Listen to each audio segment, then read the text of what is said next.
মৃত আত্মীয় স্বজনকে যদি আমরা উপকার পৌঁছাতে চাই, তাহলে সেই উপকার পৌঁছানোর পদ্ধতি গ্রহণ করার একমাত্র জায়গা হলো কোরআন এবং সুন্নাহ। কোরআন এবং সুন্নাহ। আমাদের বাবা, আমাদের মা, আমাদের আপনজন দুনিয়া থেকে যদি চলে যায়, তাদের জন্য আমাদের সবচাইতে বড় করণীয়, মূল করণীয়, প্রধান করণীয় হলো যে আমরা তাদের জন্য আল্লাহর কাছে দোয়া করব। কি করবো? ইনশাআল্লাহ দোয়া করব। দেখুন, মৃত ব্যক্তির দোয়া কত বেশি দরকার।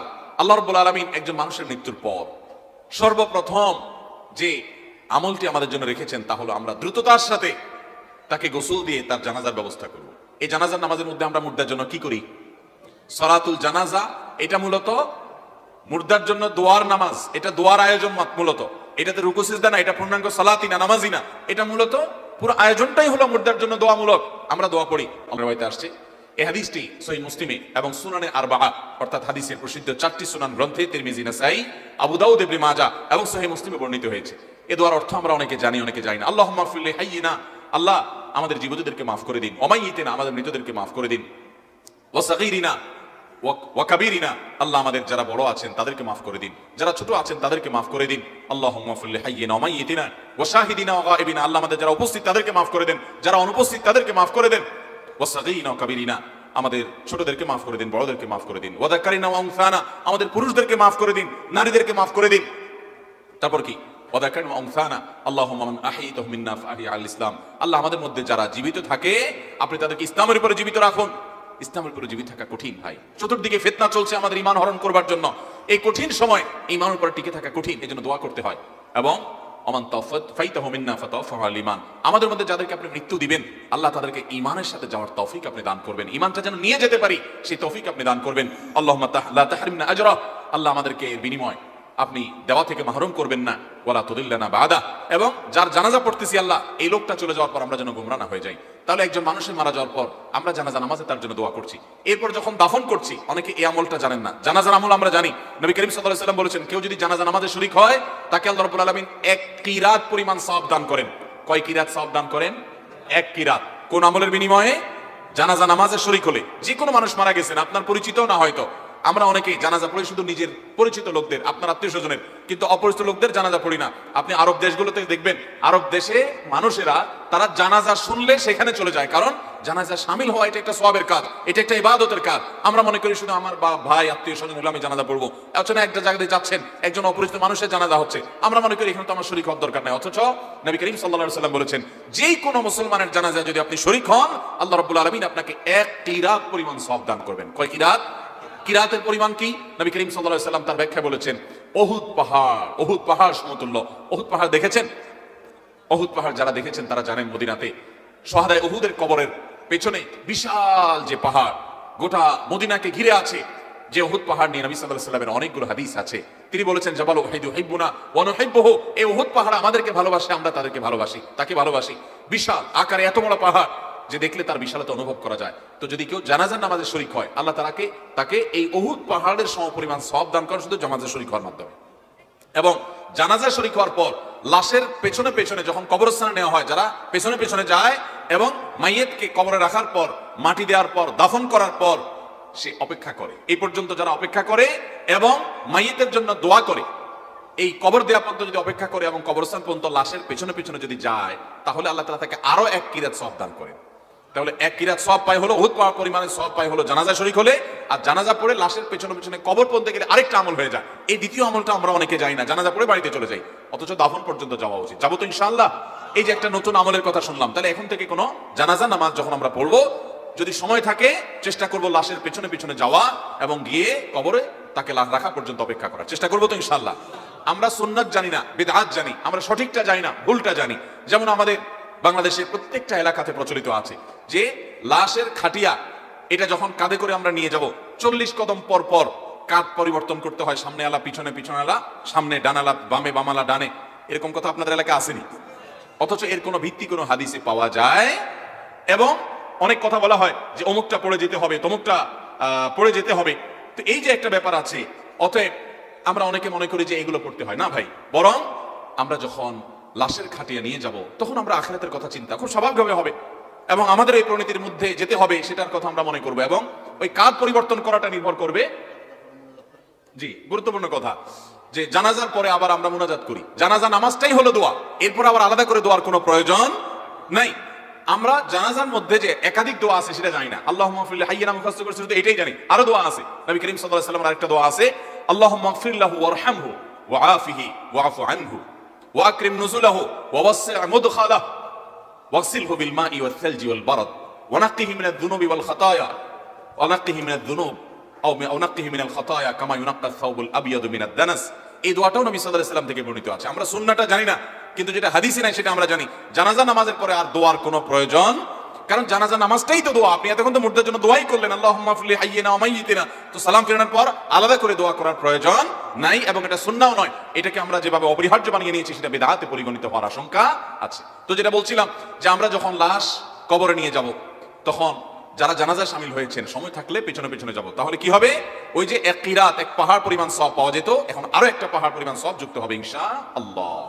এরপর আমরা যখন লাশকে দাফন করে দেই, দাফন করার পর একটা সুন্নাহ আছে আমরা অনেকেই জানি না। ওই যে জানাজার পরে দোয়া করি, যেটা হাদিসে নাই সেটা আমরা জানি, হাদিসে যেটা আছে সেটা জানি না। কোনটা?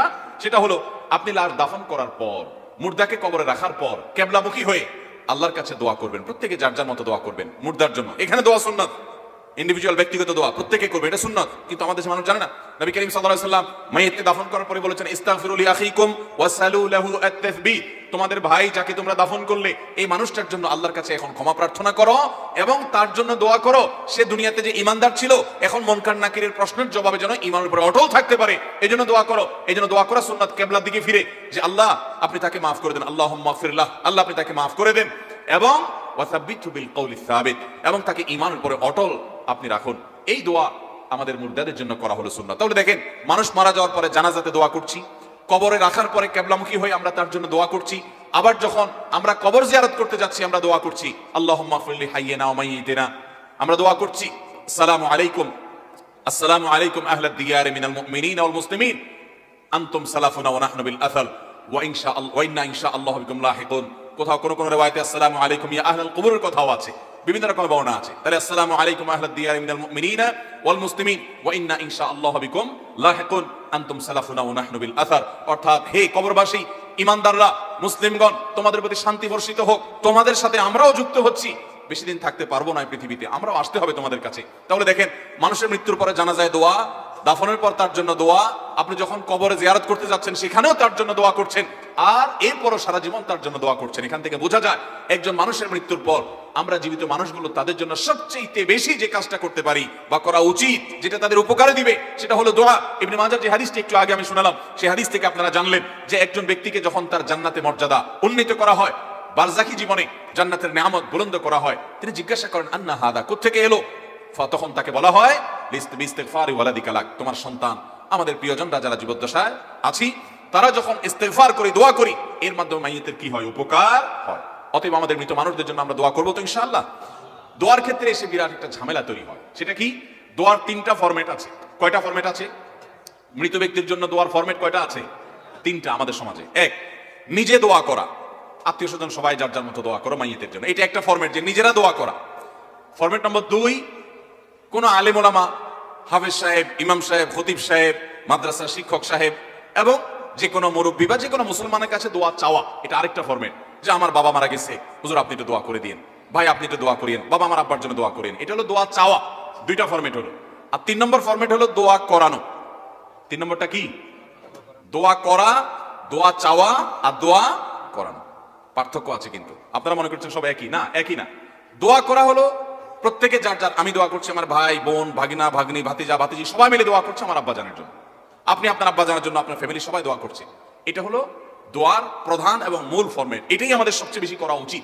এর পাশাপাশি দ্বিতীয় ফরম্যাটটাও শরীয়ত অনুমোদিত, অর্থাৎ কারো কাছে দোয়া চাওয়া যায়। সাহাবীরা এসে নবী সাল্লাল্লাহু আলাইহি ওয়াসাল্লাম দোয়া চাইতেন। আবু হুরায়রা তার মার হেদায়েতের জন্য দোয়া করে চেয়েছেন রাদিয়াল্লাহু তাআলা আনহু, যে আল্লাহর রাসূল আমার মার হেদায়েতের জন্য দোয়া করেন। নবী করিম সাল্লাল্লাহু আলাইহি ওয়াসাল্লাম সাথে সাথে দোয়া করলেন এবং দোয়া কবুলও হয়েছে। তাহলে দোয়া চাওয়াটাও সুন্নাহ দ্বারা প্রমাণিত, করাটাও সুন্নাহ দ্বারা প্রমাণিত। কিন্তু তিন নম্বর ফরম্যাট যেটা আছে দোয়া করানো, এটা কিন্তু কোরআন বা হাদিস দ্বারা প্রমাণিত নয়। তাহলে দোয়া চাওয়া আর দোয়া করানোর মধ্যে একটা পার্থক্য আছে, সেটা আমাদের বুঝতে হবে। সেটা কি? দোয়া চাইতে পয়সা লাগে, বুঝেন না আমার প্রশ্ন? আমি যদি বলি ভাই আমার আব্বার জন্য একটা দোয়া করেন, এটার জন্য পয়সা লাগে, কিন্তু দোয়া করাইতে কিন্তু পয়সা লাগে। করাইতে পয়সা লাগে কি লাগে না? কড়াইতে একটু বাজেট লাগে, আগরবাতি লাগে, গোলাপ জল লাগে, একসময় জিলাপি লাগতো, এখন তো জিলাপির দিন শেষ হয়ে গেছে, দিনকাল ভালো মানুষের। এখন প্যাকেটে করে মিষ্টি এটা সেটা সিঙ্গারা টিঙ্গারা মিলা হাদিয়ার গিফটের প্যাকেট লাগে।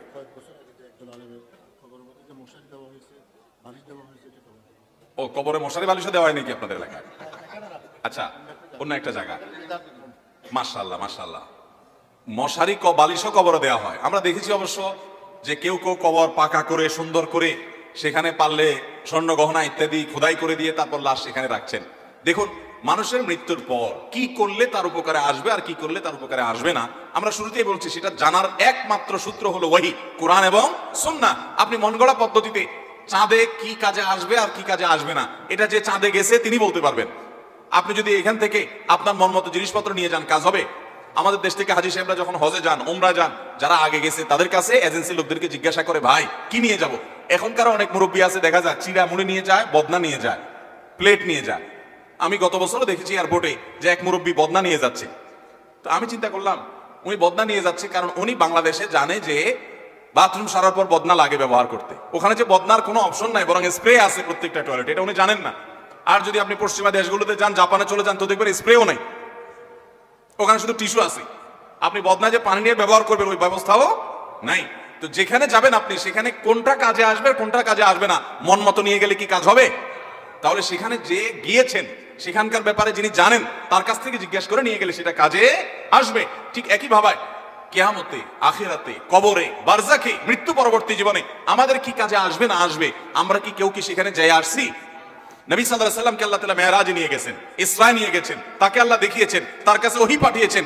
অতএব মশারি টাঙ্গালে, বালিশ দিলে কারো মৃত্যুর পর তার কবর উপকারে আসবে কি আসবে না, এটা জানার একমাত্র মাধ্যম হলো কে?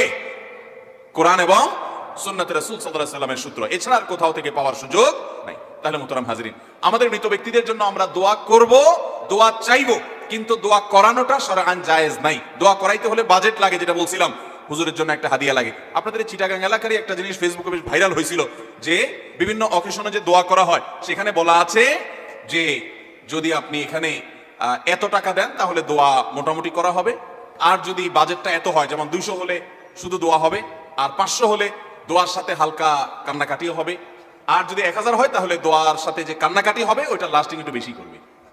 তাহলে এগুলা কি দোয়া না বিজনেস?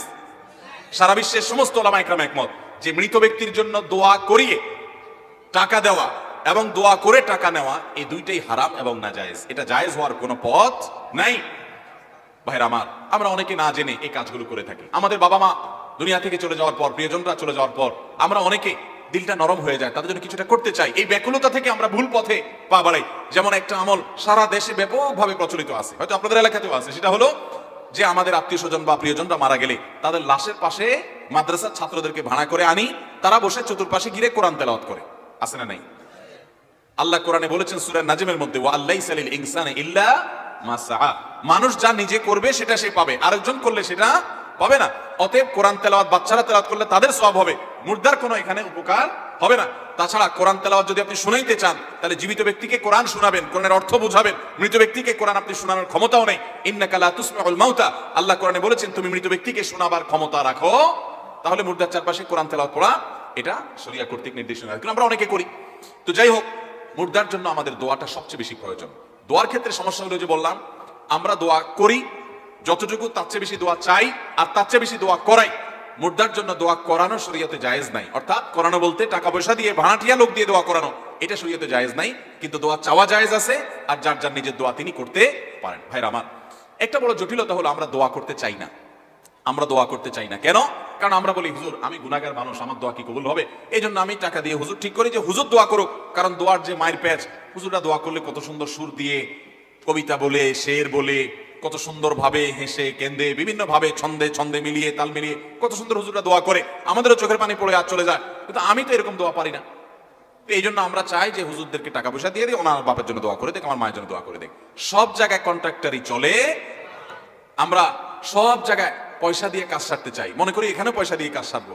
ভালো করে শুনে রাখেন, যারা মনে করেন যে আমি তো দোয়া জানি না, আমার দোয়া কি আল্লাহ কবুল করবেন? প্রথম কথা হলো আপনি দোয়া জানেন না কেন, এই একটি কারণে আপনার নিজেরই তো শাস্তি হবে। বাপ্পার জন্য দোয়া করবেন তো পরের কথা, দোয়া শিখা আমাদের জন্য আবশ্যক কি আবশ্যক না? আল্লাহ কোরআনে বলছেন উদউনি আস্তাজিব লাকুম, তোমরা আমার কাছে দোয়া করো, আমি দোয়া কবুল করবো। কে বলেছেন এটা? তোমরা আমার কাছে দোয়া করো, আমি দোয়া কবুল করবো। আল্লাহ ওয়াদা করছেন, আল্লাহ গ্যারান্টি দিচ্ছেন যে তোমরা দোয়া করো, আমি কবুল করব। এরপরে যদি আপনি বলেন যে না আমি দোয়া করবো না, আমি করতে যাই না, তাহলে আপনার মতো হতভাগা আর কে হতে পারে? ভাইরা আমার, আমি একটু বলি, যে সমস্ত ভাইরা বলেন যে না হুজুর আমরা কি আর দোয়া করতে পারি, এই জন্য আমরা হুজুরদের দিয়ে দোয়া করাই। দোয়া হুজুরদের কাছে চাইতে নিষেধ নাই, কিন্তু ভুল বুঝেন না। ওই যে টাকা দিয়া মুর্দার জন্য দোয়া করাচ্ছেন, আমি সেটার বিপক্ষে বলছি, এবং সেটা আমার কথা না, সবল আমাদের কথা। আমি আপনাকে জিজ্ঞাসা করতে চাই, যে বলেন যে আমি দোয়া করতে তো জানি না, এই জন্য ওনার দিয়া করাই টাকা পয়সা দিয়া। আমি আপনাকে যদি বলি আজকে মাননীয় প্রধানমন্ত্রীর সাথে আপনার সাথে মিটিং এর অ্যারেঞ্জ আমি করতে পারছি, আগামীকালকে আপনার সাথে সাক্ষাৎ হবে, উনি আপনাকে 10 মিনিট টাইম দিবেন, আপনার মনের যে কোনো কথা বলতে পারবেন, তখন আপনি কি বলবেন বলেন?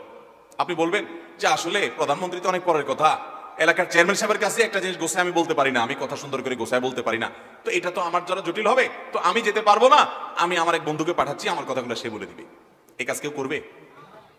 শেয়ানা পাবলিক কাউকে কিন্তু পাঠাবে না, সে নিজে যাবে, লিস্টই করে নিয়ে যাবে যে প্রধানমন্ত্রী আমার ঘর দরকার, মন্ত্রী সাহেব আমার এটা বাড়ি দরকার, অমুক সাহেব আমার এটা দরকার, আমার সেটা দরকার। বলবে কি বলবে না? প্রধানমন্ত্রী দরকার নাই, আপনার এই এলাকার বড় একজন শিল্পপতি মনে করেন, তার হাতে অনেক ক্ষমতা, অনেক টাকা পয়সা আছে, আপনাকে তার কাছে দেখা করার সুযোগ দেওয়া হচ্ছে, এবং আপনি যা চাবেন সাধ্য অনুযায়ী তিনি আপনাকে দিবেন। সে ওয়াদা উনি করেছেন যে ঠিক আছে এই লোকটাকে আমার কাছে আনা হোক, উনি যা চাবেন আমি দেব। এই সুযোগ যদি আপনি পান, এই সুযোগটা যদি আপনি পান, তখন আপনি সেই লোকটার কাছে যাবেন নাকি বলবেন না আমি তো আসলে সুন্দর করে গোছায় বলতে পারি না, থাক তাহলে আমার ভাই যাক? আপন ভাইকেও তো পাঠাবেন না, কি বলেন? পাঠালে ভাইটা আদায় করে নিয়ে চলে আসবে, এই ভয়ে ভাইরাও কি করবেন না, পাঠাবেন না। আপনি বলবেন না আমি যাব, আর কিছু বলতে না পারি, ফেল করে কেঁদে কেঁদে বলবো আমার ঘর নাই, বাড়ি নাই, চাকরি নাই, বাকরি নাই, এটা নাই, সেটা নাই, এটা দেন, সেটা দেন, 2 4 5 10টা বলে চলে আসবো, ঠিক না বলেন? দুনিয়াটা আমরা খুব ভালো বুঝি ভাই, খুব ভালো বুঝি। এক এক হুজুর এক একটা বলে, এই কথা বলে আমাদের অনেকে পার পেয়ে যাওয়ার চেষ্টা করে যে হুজুরদের কোনটা শুনবো। এক চ্যানেল খুলিতে এক হুজুর এক ফতোয়া দেয়, আরেক চ্যানেল খুলিতে আরেক হুজুর আরেক মাসালা দেয়, ধুত কোনটাই শুনবো? আসেন এরকম কিছু পাবলিক, মায়ের একটাও নিচে পড়বে না, নামটাও লিখতে জানে না, এরকম অনেক মানুষ আছে 7 সমুদ্র 13 নদী পার হয়ে বিদেশ চলে গেছে টাকা কামাই করতে, যায় নাই? ভিসা কোনটা আসল কোনটা নকল, টিকিট করা, ভিসা প্রসেস করা, সব কাজগুলো করে আপনি বন্ধ চলে দেন। দুনিয়াটা খুব ভালো বুঝেন, কিন্তু আখিরাতের বেলা আসলে আপনি একবার হাত পা ছেড়ে দেন না, আমি কিছু বুঝি না। আল্লাহ রাব্বুল আলামিন আমাদেরকে আখিরাতের ব্যাপারে সিরিয়াস হওয়ার তৌফিক দান। ভাইরা আমার, তাহলে আমার দোয়া আল্লাহ কবুল করবেন কিনা এই অজুহাত দেওয়া চলবে। আরেকটা অজুহাত আছে, একটা অজুহাত তো হলো যে আমরা দোয়া করতে যাই না। দোয়া করতে কি জানবেন? দোয়া করতে জানা এটার জন্য কোনো আপনার মাস্টার্স করতে হয় না। দোয়ার উপরে আপনাকে পিএইচডি করতে হবে না, খুব সিম্পল বিষয়, এখনই শিখে নেন। দোয়ার জন্য আদব হলো যে আপনি আল্লাহর কাছে দোয়া করতে গিয়ে প্রথমে আল্লাহর প্রশংসা করবেন। আল্লাহ, আপনার অনেক নিয়ামত আমি ভোগ করছি, আপনি আমাকে অনেক নিয়ামত দিয়েছেন। স্বীকৃতি দেওয়া যে আল্লাহ আমি সুস্থ, অনেকে সুস্থ না। আল্লাহ আমি পঙ্গু না, অনেকে পঙ্গু। আল্লাহ আমাকে আপনি কত কিছু দিয়েছেন যেটা অনেককে দেন নাই। আমার চোখ দুটো ভালো, আমার অনেক নিয়ামত আমি আপনার ভোগ করছি। আল্লাহ, আমি আপনার নিয়ামতের শুকরিয়া আদায় করছি, স্বীকৃতি দিচ্ছি, কৃতজ্ঞতা আদায় করছি। হে আল্লাহ, আপনার রাসূলের প্রতি আপনি রহমত নাজিল করেন। আপনি যদি লম্বা চড়া বিস্তারিত না বলতে পারেন, আপনি সূরা ফাতিহাটা পড়েন, আলহামদুলিল্লাহ রাব্বিল আল্লাহর প্রশংসা সেখানে হয়ে গেছে, আলহামদুলিল্লাহ রাব্বিল আলামিন পড়েন, দুরূদ শরীফ পড়েন, বাস। এরপরে আপনি এবার বলেন আল্লাহ আপনি আমাকে মাফ করে দেন। আল্লাহ আমার বাবা চলে গেছেন, তাকে মাফ করে দেন। আল্লাহ আমার মা দুনিয়া থেকে চলে গেছেন, তাকে মাফ করে দেন। ভাইরা আমার, আসল কথা আমরা সেই ব্যথাটাই অনুভব করি না। আপনার মৃত আত্মীয় স্বজনের জন্য যদি আপনার সেই ফিলিংস কাজ করতো, তো চোখের পানি ফেল করে আসতো। আপনি যদি আল্লাহর কাছে কোনো কিছু মায়ের পেঁচ দিয়া অর্থাৎ সুন্দর করে সাজায় গোছায় বলতে নাও পারেন, আপনি নিশ্চিত থাকেন শুধু চোখের পানিটা যদি আপনি ফেলেন, চোখের পানিও আসে না, শুধু কান্নার ভান করে আপনি যদি আল্লাহর দিকে হাত তুলে আপনি যদি সময় কাটান এবং কিছু বলার চেষ্টা করেন, আল্লাহ রাব্বুল আলামিন আপনার দিলের ভাষাও পড়তে পারেন। আল্লাহ তাআলা আলিমুম বিযাতিস সুদূর, তিনি বান্দার মনের খবর কি সেটাও জানেন। আল্লাহর কাছে গোপন বলতে কোনো কিছু। অতএব ভাইরা আমার, আমরা দোয়া করতে জানি না এই অজুহাতে সারা জীবন দোয়া থেকে মাহরুম থাকা চলবে